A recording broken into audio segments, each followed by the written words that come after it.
What's up guys? Ngayon nga pala ay magpo-food trip tayo ng ginawa kong homemade siomai. So ayan, so dalawang wrapper na pala yung nagawa ko dyan. Isang maliit at isang malaki.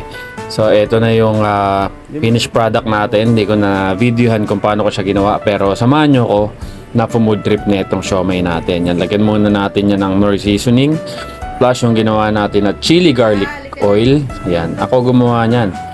Tignan nyo naman, napaka-solid pag ganyan kadami yung chili. May hilig kasi talaga ako sa maanghang mga kois.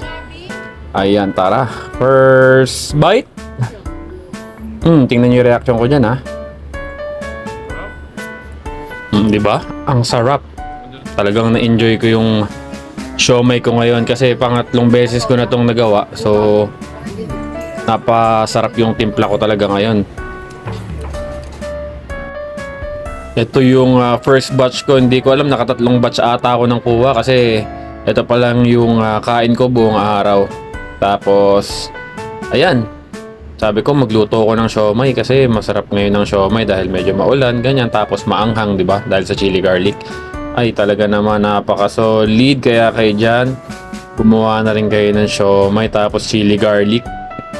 Sigurado panalo. Tara mga kuis, kain tayo.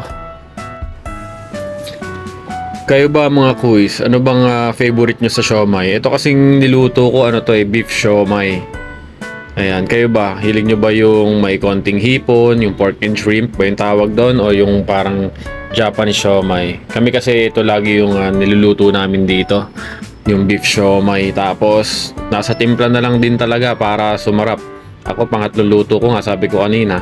Ito, nakuha ko na yung perfect na timpla ko doon sa siomai natin.